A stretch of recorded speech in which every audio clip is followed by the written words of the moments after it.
गोपियों की स्थिति ऐसी होती है, वे देहाभिमान शून्य हो जाती हैं। जो काम कर रही हैं उसी को करने में रह जाती हैं, या जो काम कर रही हैं उसमें मन नहीं लग पाता, भूल जाती हैं सुध बुध कहां बैठी हैं, क्या कर रही हैं, कैसे कर रही हैं। ठाकुर जी को भाव तो बड़ो प्यारो है, लेकिन वहां गोपियों की स्थिति तो बड़ी विचलित करने वाली हो गई। सब गोपियां इकट्ठी हुई आपस में और मन बनाने लगी, बोले भैया यार लाला की वंशी को कहा करें। बोले क्यों? बोले सुनवे में सुख तो बहुत दे, लेकिन जब या की बंशी बजे वास समय हमारे कोई काम ही ना है पामे। गोपियां, भागवत का एक श्लोक भी है, वहां ठाकुर जी से निवेदन करती हैं, लाला एक काम करो। बोले कहा, तुम वंशी तब मत बजाया करो जब हमारे घर में भोजन बने करे। ठाकुर जी बोले क्यों? बोले आपकी वंशी को नाद सुन के हम चैतन्य तो पिघली जामे, लेकिन हमारे जड़ जो लकड़ी जल रही है वहां में भी पानी प्रकट है जाए, वो जल ही नहीं पावे, भोजन बने ही नहीं पावे। ठाकुर जी बोले अभी आपको कहां निधान करें, हमें कैसे पता चले तुम्हारे घर में कब भोजन बनना है। अब पता चली दोपहर में तेरी सास से भूख लगी आई, तू बनाने लगी और वही समय हम वंशी। अब या को मतलब तो ये पूरे दिन की प्रतिबंधी कर दो हम पे कि हम वंशी नहीं बजाएं। आज सब गोपियां मन में विचार करने लगी, बोले देखो सुख अपनी जगह है भैया, लोक लाज भी तो देखनी है, परिवार भी तो देखना है, और या कन्हैया के चक्कर में तो हमारा सब बर्बाद है जाएगा। एक गोपी बोली कल मैं तो खिचड़ी बना रही, और वही समय याने वंशी की ऐसी तान छेड़ी कि नमक की जगह शक्कर डाल दी वो खिचड़ी में। सब गोपियां अपनी अपनी स्थिति कहने लगी, मन में विचार करने लगी कहा करें कहा करें।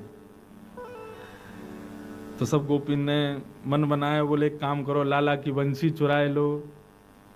लाला की बंसी चुरा लेंगे तो बजा ही नहीं पावेगो, बजा नहीं पावेगो तो फिर हमारे काम धंधे हुए जाए करेंगे। और तो सुनो वहां में एक फायदा और रहेगा, जब सुनवे को मन करे ना तब दे दे करेंगे ले लाला, और फिर बाकी बात जब हमें काम करने होंगे फिर कोई गोपी भेज के फिर चुरा लेंगे। गोपियां सब ये चर्चा कर रही थी, तभी वहां से ठाकुर जी का एक सखा गुजर रहा था जिसका नाम है मधुमंगल। तो मधुमंगल तो ठाकुर जी की सीआईडी फोर्स है, वहां को काम ही यही है कि कहां क्या योजना बन रही है वो योजनाएं सुनना और जाके ठाकुर जी को बताना। अच्छा, मधुमंगल जो ठाकुर जी से बहुत बड़ा है उम्र में, लेकिन ठाकुर जी के संग ऐसे रहता है जैसे संग कोई बालक है का। तो मधुमंगल एक वृक्ष के पीछे खड़े होकर सुनना था, सब गोपियां कह रही हैं कि लाला की बंसी चुराओ। मधुमंगल बोलो सुन लई मैंने, सबरी बात सुन लई। गोपी बोली अरे ये कहा भयो, याने कहां थे सुन लई? अरे कांडे कहां ते आगो तू? बोले अरे हम तो अंतर्यामी के संग रहे हैं, तो हम अंतर्यामी है, जब चाहे जहां चाहे वहां पहुंच जामे, और जा से हमारे लाला को खतरा वास है तो हमको बहुत ज्यादा ध्यान रखना पड़े। तुम सब गोपी कब कहा कैसे कहा कर दो, या हमारे मुंह को बड़ो ध्यान रखना पड़े।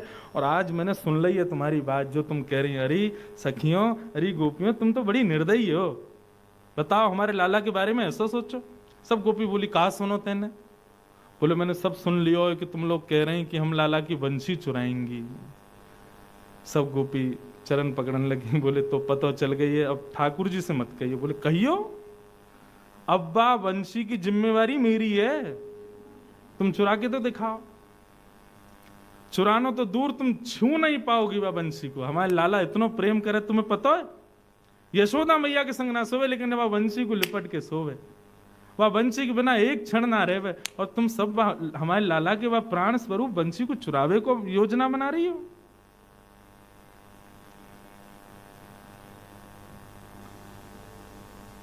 मैं रक्षा करूंगा, ना चुरा पाओगी बंशी। गोपी बोली मधुमंगल तू हमारी बात सुन, यदि तू हमारी बात सुनेगो तो तू भी राजी करेगो कि बंशी चुरानी ही चाहिए। देख हमारे घर की स्थिति क्या कर दी है वह बंशी ने, जब जब बजाय वा की वजह से जो जो घरों में हो जाता है वो सब बताने लगी गोपियां। मधुमंगल बोले मेरे पास एक उपाय है, वंशी भी ना चोरी करनी पड़ेगी और तुम्हारे काम भी आ जाएंगे। गोपी बोली कहा करनो बता दे भैया, तेरे पाम पूजन, जल्दी बता। बोले एक रुई को फुआ लाओ। गोपी बोली अच्छा, फिर? बाकी 2 भाग करो। बोले अच्छा, फिर? बोले कानन में ठूस के 24 घंटा रहो, वंशी की ध्वनि जावेगी ना, तुम्हारे काम भी हो जाएंगे, लाला की वंशी बच जाएगी। अरे मधुमंगल कैसी बात करे, पूरे दिन कानन में रुई घुमा के घूमेंगे, डाल के घूमेंगे, कहा कहेंगे ब्रज के लोग, सब हंसी उड़ामेंगे। अरे या तो काम ना चलेगा, एक ही उपाय है, अब तो बंशी चुरानी ही पड़ेगी। मधुमंगल बोलो एक उपाय और है। गोपी बोली बता दे भैया, दूसरा उपाय बता। बोले एक लंबो कपड़ा लाओ। बोले अच्छा, वाकू मोहते लेके कान तक बांधो। बोले फिर? बोले फिर यमुना जी में कूद के मर जाओ, ना बचोगी तुम ना बचेगी ये बला। हाँ, कूद काट के खत्म करो। ऐसो मधुमंगल। गोपी बोली अरे हम कौन ते बात कर रही हैं। मधुमंगल बोलो भैया बंशी तो नहीं चुरा पाओगे, क्योंकि वह बंशी की जिम्मेवारी अब मैं ले लूंगा। मधुमंगल लौट के गए ठाकुर जी के पास। अरे लाला कहा कर रहे हो? बोले कछुना है भैया, बैठा हूं। बोले लाला एक गुप्त खबर तो को देनी है। ठाकुर जी बोले कहा भाई? बोले कि ये बरसाने की गोपी ने सबन ने योजना बनाई है तेरी बंशी चुरावे की। बोले अरे कहा बात करे? बोले और नहीं तो सांची बताओ। बोले सांची कह रहा हूं लाला, या बंशी चुरावे को दोल नहीं है सबरी। यो कहें लाला बंशी बजावे, हमारे घर में यो है जाए त्यों है जाए, हमारे घर में तो कछु ना हुए। इन गोपीन के घर ही क्यों बिगड़े तेरी बंशी ते। ठाकुर जी बोले अब क्या करें? बोले अब कहा करें लाला, एक ही बात है, बंशी मुंह दे दे। मैं, तू तो नेक्सो सो बालक है, तू कहां लड़ेगा इन गोपीन ते? मैंने थोड़ा बड़ा हूं, मुस्टंड हूं, एक लड़ लूंगा इन ला बंशी मुंह दे, या की रक्षा मैं करूंगा। ठाकुर जी बोले देख ले, प्राणन ते प्यारी है, दे तो रहूं तो। बोले तू चिंता मत करे, ला दे मुख। ठाकुर जी ने अपनी बंशी मधुमंगल को दे दी। अब मधुमंगल ने फेंट बांधी, फेंट में बंशी लगाई और गयो पेड़ के नीचे जाकर के बैठ गयो तपस्वी बन के। बोले कहा करेगा? बोले भजन करूंगो। लाला ने बता दे काय नाम को भजन करूं? बोले राम नाम को भजन कर भैया। बोले कहा बोलना? बोले हरे राम बोलियो। मधुमंगल पहुंच गयो, हरे राम पीले राम नीले राम भजन करन लगो ठाकुर जी को। ठाकुर जी को भजन कर रहा है। इतने में ही सब गोपियां वहां से निकल रही थीं। गोपी ने देखी महाराज तपस्वी बैठो है, और सबने देख ली फेंट में बंशी बंधी है ठाकुर जी की। सब गोपी ने घेर लियो मधुमंगल। अरे आज तो भजन कर रहे हो? बोले बिल्कुल परेशान मत करियो मुझको, नाम जप कर रहा हूं मैं, भजन कर रहा हूं। बोले अरे भजन में कब ते बैठे? सवेरे ते बैठे होंगे, थक गए होंगे, न हम आपको कछु खवाए दें पिवाए दें, न आपको भूख लगी होगी। सब गोपी ने अपने अपने माखन के मटका खोल खोल के सामने धर दिए। और माखन तो मतलब ठाकुर जी, और ठाकुर जी सखा के आगे तो फिर कछु नहीं, मुंह में पानी आ गो। सब गोपी बोली आओ हम अपने हाथन से आपको पवाए दें। मधुमंगल तो आनंद देते, वो भूल गो बंशी की रक्षा करनी है, मुंह खोल के बैठ गो, लाओ पवाओ। सब गोपी अपने घर घर के मक्खन ले में वाके मुंह में दें। अब जैसे ही मक्खन मुंह में जाए, नेत्र बंद करके मधुमंगल खूब आनंद में माखन को ले रहा है। इतने में 2-3 गोपी पीछे गई, पीछे ते जाकर के फेंटते बंसी निकारी और पीट पाट के मधुमंगल को भाग गई, ले गई बंसी। अब मधुमंगल रोतो रोतो गयो ठाकुर जी के पास। बोले लाला मेरी बंसी सुरक्षित है? वो लाला अब तो मैं कहा बताऊं, मैं ही सुरक्षित आ गो, यही बहुत बड़ी बात है। अरे मुंह तो लगे ये सबरी गोपी भांग में लाला इन मक्खन में, ऐसो खवाया मैं तो बिल्कुल मूर्छा में आ गो, सबरी बंसी लेके भाग गई। अब तो जैसी पता चली बंसी चोरी है गई, ठाकुर जी तो अब इतने परेशान। कहाँ गई होगी? बोले बरसाने की गोपी ले गई हैं, तो जरूर श्री जी को जाके दे दी होगी। अब तो लाला उन्हीं, वही तेरी रक्षा करेंगी, वही तो पे कृपा करेंगी। हमारे ठाकुर जी बरसाने पहुंचे। अच्छा, ये सब योजना गोपियों ने श्री जी के नेतृत्व में ही की थी। पहले श्री जी को जाके बताई थी, बोले भैया जादनाते ही बंशी ठाकुर जी की भजन लगी है। बोले लगे तो बहुत अच्छा है, लेकिन हमारे घर बार तो सब बिगड़ रहे हैं बैठे। श्री जी आप आज्ञा दो तो हम बा को चोरी कर लाएं। पहले तो श्री जी ने मना किया, लेकिन फिर ललिता विशाखा ने प्रलोभन दियो, बोले बंशी चोरी हो जाएगी तो वह बंशी को लेवे श्याम सुंदर आमेंगे। तो श्री जी को लगे अच्छा श्याम सुंदर यहाँ आमेंगे। बोले हाँ। अब तो दोनों ही एक दूसरे को देखवे के चकोर हैं। श्री जी ने भी आज्ञा दी कर लाओ चोरी। और महाराज सब गोपी चोरी करके वह वंशी को ले गए और ले जा करके रत्न जटित सिंहासन पर बैठी श्री जी उनको प्रदान कर दे। नेक देर में ही ठाकुर जी पधारे। मोह उतरो भयो है आंखन में मोटे मोटे बिंदु। श्री जी के चरणन में जाकर के निवेदन कर रहे हैं, हे श्यामाजू मेरी मुरलिया दे दो। अब इसी को इसका एक और विस्तार स्वरूप है इस लीला का, उसको राधा न्याय कहते हैं।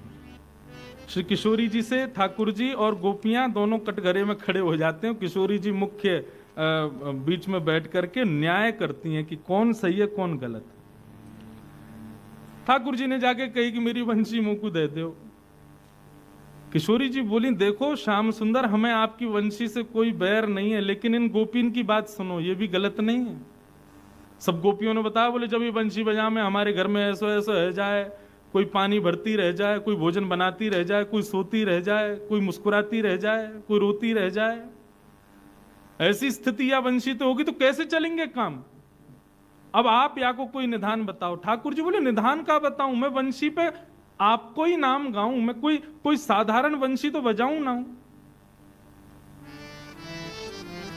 तेरो ही गुण गाऊं मुरलिया, तेरो ही गुण गाऊं मुरलिया। ठाकुर जी अपना पक्ष पुष्ट कर रहे हैं। लीला में श्यामाजू तो मुख्य आसन पर बैठी हैं। ठाकुर जी एक तरफ अपना पक्ष रख रहे हैं और गोपियां दूसरी तरफ से आरोप लगा रही हैं। और ठाकुर जी बता रहे हैं कि भैया हम वंशी काय भाव से बजा में तेरो ही गुण गाऊं मुरलिया, तेरो ही गुण गाऊं मुरलिया, तेरो ही गुण गाऊं मुरलिया, तेरो ही गुण गाऊं मुरलिया। तुम हो कुंवर किशोरी राधे, तुम हो कुंवर किशोरी राधे, मैं तेरे ही हाथ बिकाऊं श्यामा, तेरे ही हाथ बिकाऊं श्यामा, तेरे ही हाथ बिकाऊं श्यामा, तेरे ही हाथ बिकाऊं श्यामा, तेरो ही गुण गाऊं मुरलिया, तेरो ही गुण गाऊं मुरलिया, तेरो ही गुण गाऊं मुरलिया, तेरो ही गुण गाऊं। यह बिनती बलिहार सुनो तो, यह बिनती बलिहार सुनो तो, यह बिनती बलिहार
ठाकुर जी बिल्कुल भाव में आ गए, रोवे बारे ने का देर में हाथ जोड़ के कह रहे हैं, हे श्यामा जी, मैंने वंशी कोई के घर बिगाड़वे को थोड़ी बजाई है। मुझे कहा पतो ये गोपी कब कहा कौन सी लीला कर रही है। मैं तो आपको जब स्मरण करूं, आपको याद करूं, तब वह वंशी को वादन करूं। वास्तव में इस लीला के पीछे एक भाव यह भी है कि भाई श्याम सुंदर के अधरामृत को पान सब गोपी करनो चाहे, लेकिन वो सुख केवल और केवल वह वंशी को ही मिले। तो इन सब गोपीन के 36 के आंकड़े भी हैं वह वंशी थे। ये वंशी भी एक सहचरी है, सखी है, या हमारे ये सब दूर करना चाह रही हैं ठाकुर जी से। लेकिन आज ठाकुर जी अपना पक्ष कह रहे हैं कि हे श्यामाजू, हमने वह वंशी के द्वारा कोई के घर बिगाड़वे की इच्छा ना रखी, और तो और मैं अपने सुख के लिए भी नहीं बजाता कि मोए कोई राग रागनीन को बजावे को बहुत सुख मिले, मुझको अच्छा लगे, ऐसा नहीं। मैं तो आपको जब स्मरण करूं तब बजाऊं। श्यामाजू, मैं तो आपको दास हूं, मैं तो आपको सेवक हूं। नागपुर वारी ने बड़ी हंसी आ रही है, लाला सेवक कह रहे हैं अपने आप हैं हमारी श्री जी के आगे। भाई बंसी लेनी है तो कछु तो करेंगे। वैसे तो हमारे ठाकुर जी सदा ही दास हैं, लेकिन प्रार्थना कर रहे हैं श्यामाजू मेरी बात सुनो, मैं कहां गलत हूं। ठाकुर जी के नेत्रन में जैसी मोटे मोटे आंसू आए, इतने में श्री जी ने इशारों किया गोपिन से, बोले रहने दो, हम मान जाओ इनकी बात। तब एक गोपी किशोरी जी से ऐसो के, अच्छा ठीक है, अब दया करके इनकी वंशी इनको दे दो, दया करके। ये कोई इस न्याय में जीत गए हैं या इनका पक्ष मजबूत है, इस बात से नहीं, दया करके इनकी वंशी दो। और श्री जी वैसे एक बात कहूं, वह वंशी को हमें रखना भी नहीं चाहिए। बोले क्यों, क्यों नहीं रखना चाहिए? युवती मन घन चोरनी दे हो अगते डार, याहे मिले पट चोर सो चोर चोर की यार। बोले ये जो वंशी है ना, हमें कहीं से पता चलिए ये भी श्याम सुंदर ने चोरी करके अपनाई है, तो यह भी चोर हैं और ये वंशी भी तो वैरणी चोरनी है। बोले क्यों, ये हमारे चित्त को चुरावे? ये भी चोर हैं और वो भी चोर हैं, ये चोर चोर एक दूसरे के यार हैं। यह में पट चोर सो चोर चोर की यार, यह चोरन सरदारनी यह चोरन सिरमोर। हे श्यामाजू, ये वंशी चोरन की सरदारनी है, और ये जो सामने खड़ो का है इतनो सीधो सो बन के, ये चोरन को सरदार है। इन दोनों की जोड़ी बनी भई है श्यामाजू। प्रेमानंद सराहनी बनी रहे यह चोर। हे श्यामाजू, हमने सुनी है जैसो रखो संग वैसो है जाए मन। अगर हमने या वंशी को ज्यादा समय अपने पास रखो तो हम बरसाने वाले आपकी सहचरियां, आप हम सब बड़े पवित्र हैं। या चोर की या चोरी भई वंशी को, ये चोरनी को यदि हमने अपने पास रखो तो कहीं आके अवगुण हमें नहीं आ जाए, या हमारे दया करके या वंशी को इनको ही दे दो। या कुछ ज्यादा समय संग नहीं रखना चाहिए, नहीं तो कहा पतो वाकई अवगुण हमारे भीतर आ गए तो। तब ठाकुर जी, तब उन गोपिन के भाव सुनकर के श्री जी ने न्याय में जीते नहीं है, दया करके वंशी को ठाकुर जी को प्रदान किया। अच्छा लो रखो अपने पास। जैसे ही ठाकुर जी के हाथ में वंशी आई, ठाकुर जी के तो तेवर ही बदल गए, आंखन के ढंग बदल गए, चेहरे को रंग बदल गए। बोले ऐरी गोपी का कह रही, ये चोरनी है, मैं चोर हूं? ले रुक अभी बताऊं। इतने में ही ठाकुर जी ने दर पर रखी वंशी, और जैसे ही नाद किया सबरी गोपी वहीं मूर्छित होकर गिर गई। और श्यामा श्याम की अद्भुत लीला का ये मधुर भाव प्रकट हुआ। ऐसे हमारे ठाकुर जी की मधुर लीलाएं ब्रज में प्रधानता रूप से रहती रहे। ऐसी वंशी के सुंदर भाव हैं। तो ठाकुर जी वंशी काय भाव से बजा में, किशोरी जी को स्मरण करें तब वंशी बजा में।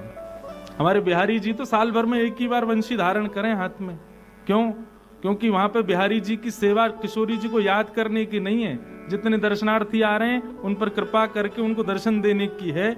इसलिए साल भर वंशी को अलग ही रखा जाता है। कहीं पूरे साल वंशी बजाई तो लाखों लोग वृंदावन आते हैं, तो बेचारे कहाँ जाएंगे? क्योंकि बिहारी जी तो फिर अपने भाव में आ जाएंगे। या हमारे साल में एक ही बार वंशी हमारे ठाकुर जी धारण करें, और हमारे लाल जी भी जब आरती होवे तभी वंशी को धारण करें। वंशी धारण करते ही मतलब अब स्मृति, अब श्री जी स्मरण में कृष्ण है, अब इनकी आरती उतारो, तब उनको भाव ले। ऐसे भाव हमारे ब्रज के हैं। एक सुंदर भाव हमारे हरिदासियों का है। ठाकुर जी की सबसे प्रिय सेवा कौन सी? आहा,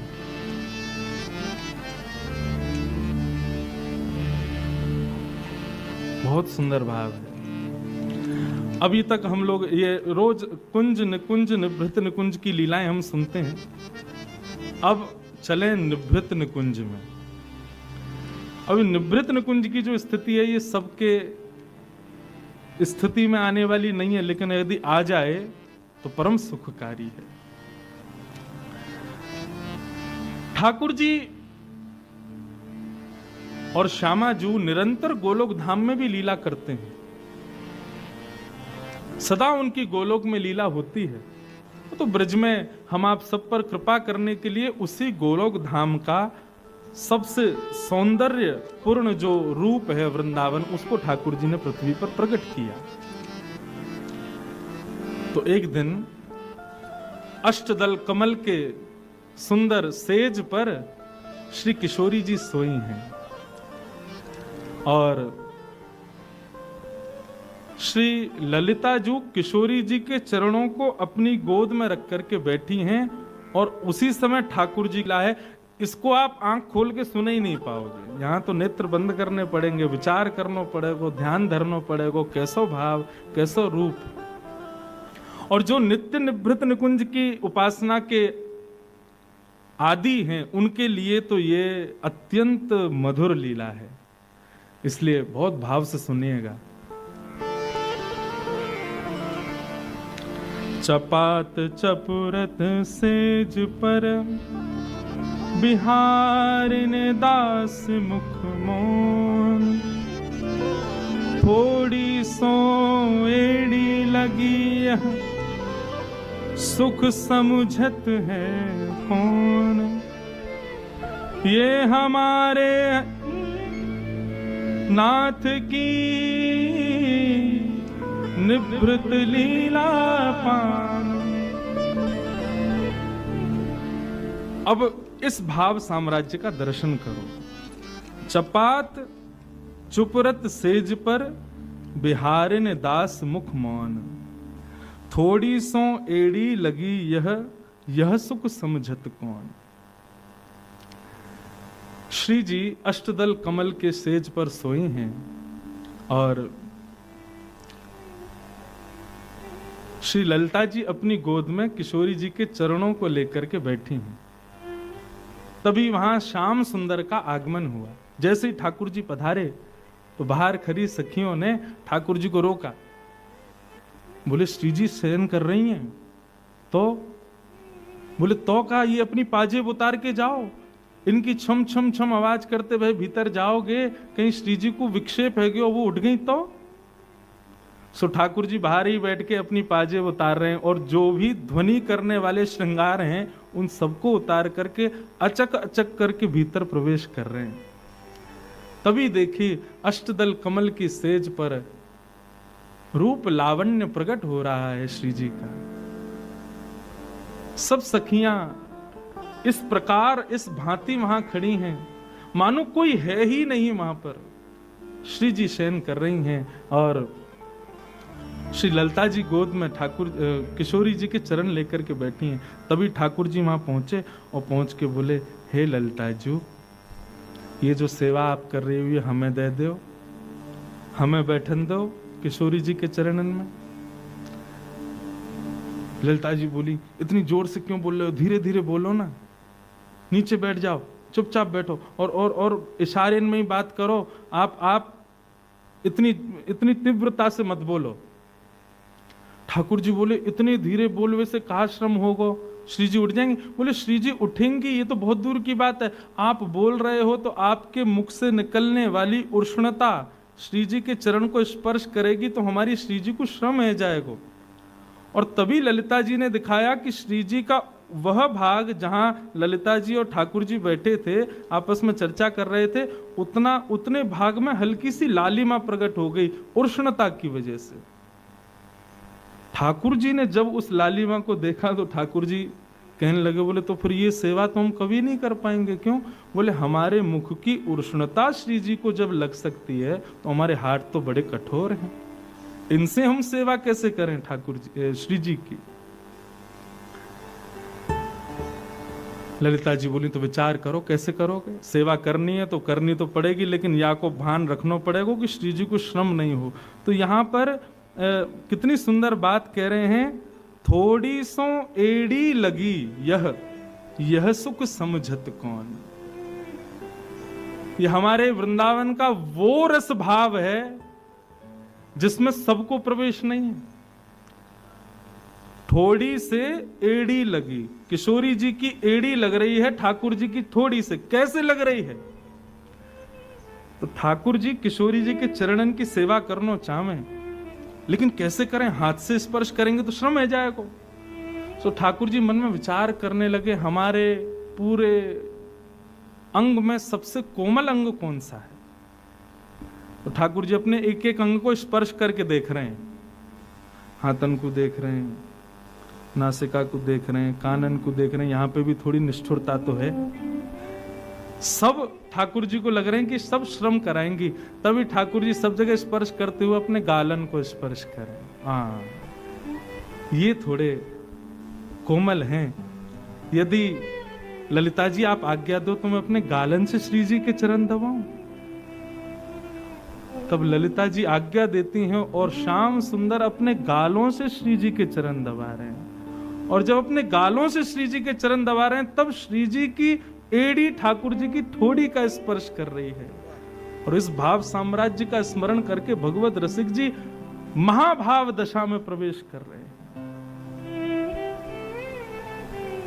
हमारे श्याम सुंदर ऐसे ठाकुर जी किशोरी जी के चरणों में पलोटते हैं। ये गाना बहुत आसान है।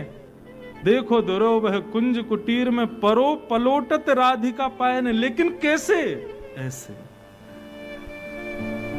हमारी श्री जी इतनी नाजुक हैं, इतनी सुकोमला हैं कि ठाकुर जी अपने हाथन से भी चरण दबावे में घबरा में, अपने गालन से किशोरी जी के चरण दबा में। हमने बहुत चित्र देखे हैं, लेकिन ऐसा चित्र ना देखो जहां ठाकुर जी अपने गाल से किशोरी जी के चरणन को स्पर्श कर रहे हो। और चित्र भी ऐसा होना चाहिए कि थोड़ी किशोरी जी ठाकुर जी की थोड़ी किशोरी जी की एड़ी से स्पर्श करे। ऐसे भाव साम्राज्य में ठाकुर जी किशोरी जी की सेवा कर रहे हैं और सब सखियां देख देख करके अति आनंदित हो रही हैं। तभी श्री जी के जैसे नेत्र खुले, तभी कहा देखो ठाकुर जी धीरे से अचक से किशोरी जी के चरण पकड़ करके अपने गालन से किशोरी जी के चरणन को दबा रहे हैं। किशोरी जी रोकन लगी ठाकुर जी, अरे अरे श्याम सुंदर ये कहा कर रहे हैं? तब ललिता विशाखा आदि सब सखियां सब आनंदित हो गईं और सब गान लगी। कल लाल जी के विवाह उत्सव में भी ये पद गायो, आज पुनः वह भाव को गाएं। सब सखियां गा रही हैं, ठाकुर जी किशोरी जी के चरणन में बैठ रहे हैं। किशोरी संकोच कर रही हैं, लाल जी कहा कर रहे हो? सब सखी कह रही अरे करन दो। बोले क्यों? प्यारी को खिलौना गिर धरला, प्यारी को खिलौना गिर धरला, प्यारी को खिलौना गिर धरला, प्यारी को खिलौना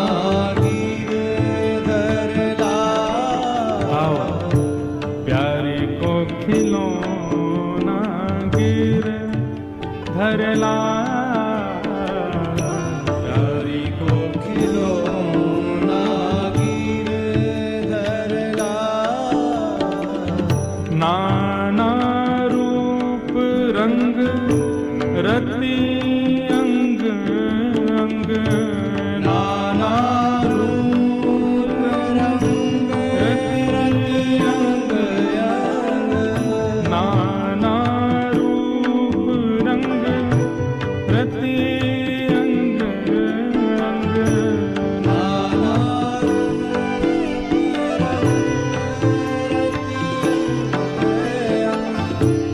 अति रस रसिक प्रीत सलोना, अति रस रसिक एक सलोना।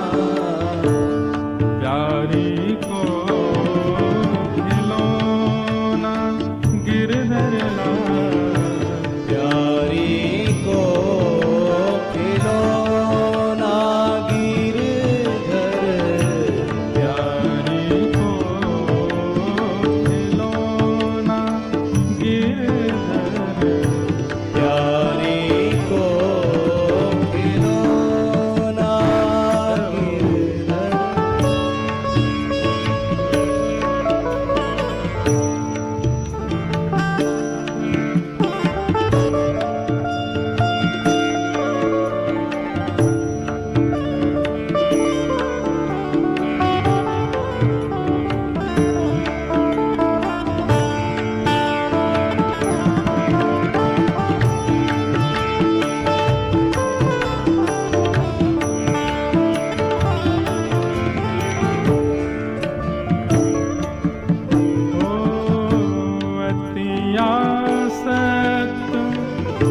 रहत जू छबीली, अति आसक्त रहत जू छबीली। अति आसक्त रहत जू छबीली, अति आसक्त रहत जू छबीली। छैल छबीले सो तन मन रोना, छैल छबीले सो तन मन रोना।